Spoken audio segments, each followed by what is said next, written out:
and welcome. We would first like to thank you for agreeing to be a part of this unique initiative which seeks to address the concerns in people's mind with regards to COVID-19 vaccination and living in the new normal. India is just about recovering from the COVID-19 pandemic and is restarting again. This period of COVID infections has been tough and the challenges haven't quite gone away as yet.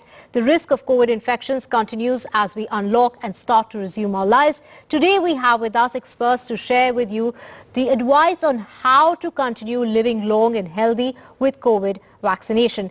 Today we have with us Dr. Beena Bansal, who is an endocrinologist, director and founder at Door to Care and Endocrine and Diabetes Clinic in Gurugram.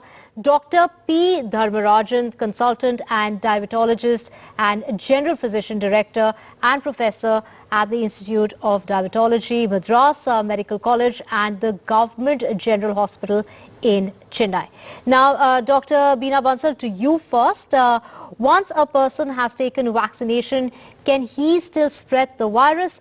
Also, we hear that the efficacy of the vaccine is about 80%. So, are we still at risk of the disease post the vaccination? Yes, actually, when these vaccinations are given, what it does is it reduces the symptoms or reduces the severity of infection to a great extent.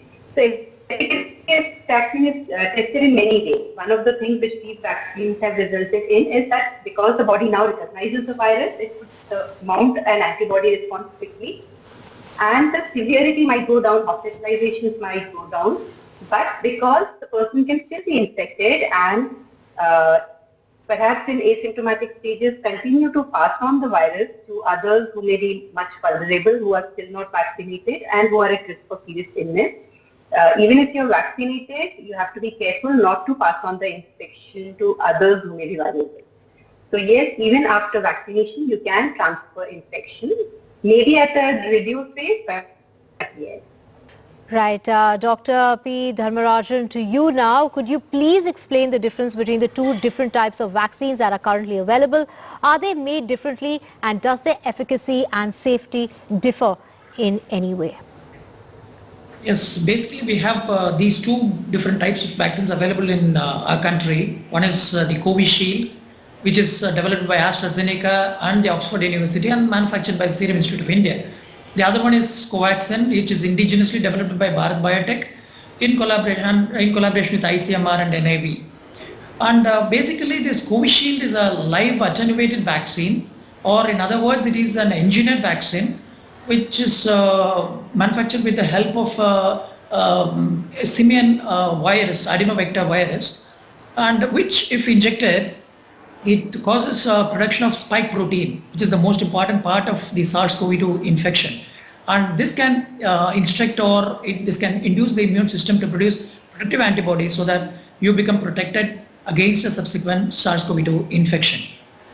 The other vaccine, Covaxin, is a killed or inactivated vaccine, which is just like any other common vaccines which have been available in the past, like your polio vaccine, hepatitis vaccine, or the rabies vaccine, like that. Basically, both the vaccines are quite effective. Covishield has shown effectiveness by about 60 to 70% in several studies.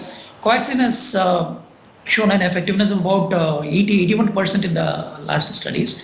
Both of them are relatively safe, and among the two, Covishield has been approved for use, whereas Covaxin is currently under phase 3 trials and soon will be out in the market with full approval. Dr. Beena Bansal, should vaccination be taken by all? Should patients with endocrine disorders and diabetes be extra careful? Vaccination must be taken by all, especially those who have comorbidities like diabetes, hypertension and obesity, because that will help in reducing the risk of getting severe infection, hospitalization, which is one of the important aims of vaccination right now. People with comorbidities are at higher risk for severity of infections, so they will be benefited more by taking vaccination. Dr. Dharmarajan, how are the vaccination side effects being monitored? Why are people asked to wait for 30 minutes at the vaccination center after taking a jab? Yeah, in fact, one of the good thing about both the vaccines is that both the vaccines are relatively very safe. they don't have any major adverse events or adverse effects like anaphylaxis or an acute allergic reaction. But anyway, to be on the safer side, to be more cautious about all those things, government has made all arrangements to tackle these any acute allergic reactions if at all it happens. So that is why people are asked to wait for about half an hour after getting the jab, and then people might get smaller minor side effects like an injection site pain or a mild fever or mild myalgia or a body pain or sometimes a mild cough. Otherwise, yeah, overall both the vaccines are very safe and very convenient to be taken. Right. Dr. Beena Bansal, does the vaccine protect against the new variants of COVID-19? So there are at least 3 major variants which are making a lot of news, and there are some trials of Pfizer vaccine in laboratory settings which has helped with the UK variant, but not with the other 2 variants, which is Brazil and the South African variant. We don't have still much real world evidence for that. So as of now, we do not know how much these vaccinations will protect against these variants. So I think that is where we are.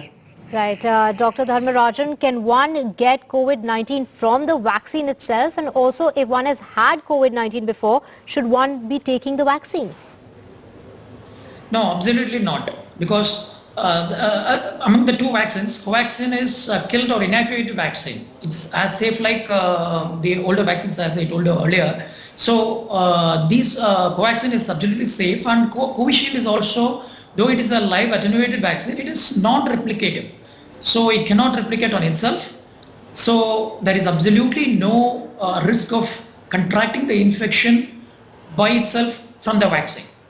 And answering your second question, people who already have had a COVID-19 infection also need to take the vaccine, because we are not sure how many of them would have developed a protective antibodies. Even if you have developed a COVID-19 infection earlier, because many of the mild to moderate infections develop only a surface mucosal immunity, and so they might not be protected with protective antibodies. Not only that, we do not know how long these antibodies will be protective. The duration of protection also varies. So it is important that even people who have been infected with COVID-19 earlier need to take these vaccinations. Right. Dr. Bansal, will a COVID-19 vaccine interfere or change one's DNA as vaccines are prepared with the mRNA substances? So this messenger RNA basically goes inside the cytoplasm of the cell. It doesn't reach the DNA of the cell. The DNA is inside the nucleus, and the mRNA would not even reach the DNA of the person. The messenger RNA, after it does its job of synthesizing the spike protein, is immediately cleared from the plasma. And then the spike protein initiates an antibody response, resulting in formation of memory B cells, which later on helps in recognizing the virus if it attacks the body. So basically all the messenger RNA is doing is delivering the signal to the cell in the cytoplasm, and then it's immediately cleared by the body. So it will not even reach the DNA of the human. So there's no point of affecting that. Right. Dr. Dharmarajan, how long after getting the COVID-19 vaccine does it take to be effective? Are we protected from the first dose itself, or how much longer after the second dose is one fully protected? No, it is very important to understand that as soon as we take the jab, we are not protected. So in fact, the body takes some time to produce effective antibodies against the virus. So, and studies have shown that it takes almost 4 weeks after the injection for the protective antibodies to develop. So the first dose should be taken, and then within an interval of another 3 to 4 weeks, the second dose should be taken. And the studies have shown that it takes 4 weeks after the second dose of the vaccine, the protective antibodies will develop. And if the interval between the first and the second dose is about 8 to 12 weeks, then the protective antibody response is much better. But then we cannot wait for such a longer time, because it is important that facing a second potential of a second wave, it is important that most of us get vaccinated, so which helps us to move towards a faster goal of achieving herd immunity. Right, so a word of caution to all our viewers who've probably got just the first jab, not to go out and keep themselves protected, do wear their masks and maintain social distancing, because it doesn't give you full protection till about a few weeks after you get the second jab. With that, we're slipping to a very short break. We'll be back with a whole lot.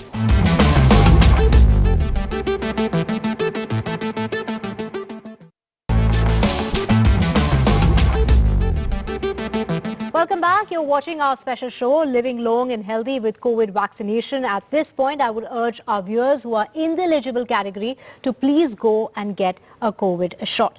We have Dr. Beena Bansal with us and also Dr. Dharmarajan. Dr. Beena Bansal, how long does protection from the COVID-19 vaccine last? I don't think we as yet know how long would the vaccine protection last. I would ask Dr. Dharmarajan if there are some recent studies. I think as far as we know, I think it's around 6 months or so. We don't know beyond that. It's about so 3 it to will 6 be months. something like It's about 3 to 6 months which max. we administer frequently. Sorry. So between 3 to Yeah. 6 months is the kind of protection that you get from the vaccines that are available at the moment. Yes. Right. So, Dr. Dharmarajan, should you choose between the two vaccines with regards to the safety and the efficacy?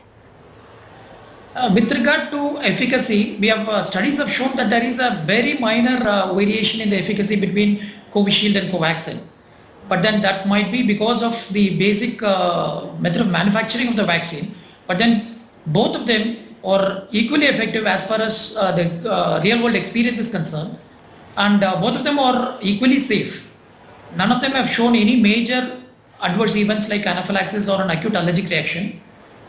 If at all, they have shown only minor side effects like as I listed earlier, mild fever or myalgia or body pain, and that is all. Right. Dr. Bansal, any special precautions for the elderly especially that should be taken both pre as well as post vaccination? We expect, and that's actually a helpful reaction to get some fever, and as doctor already mentioned, that we'll have some soreness at the injection site, etc. But there's no need to take some NSAID before, some medication for that before the vaccination, because that may blunt the immune response. But if there is some fever which comes, paracetamol is the drug to give, avoiding any other NSAIDs. Apart from that, maybe if you have some severe allergic reactions, you may inform the doctor, but it is not contraindicated to get vaccinated even if you have any food allergies or drug allergies. If you're on aspirin, that's the most common question people ask, can I go and get ahead with the vaccination? That's allowed.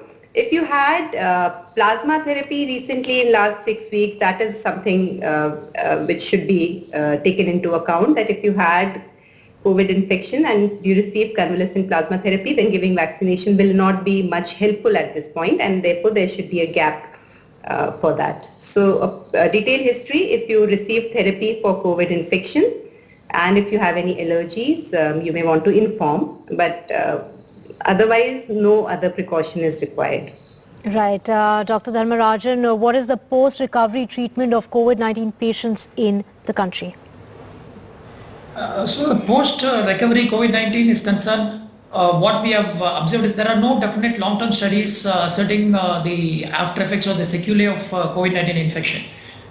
But then with our limited experience, I can tell you that a few of the patients who have developed COVID-19 infection have developed new onset diabetes. They are like maybe because of the infection, because of the steroids that have been used, because of the stress and so many other factors, they develop new onset diabetes, and that has to be taken care of in the long run.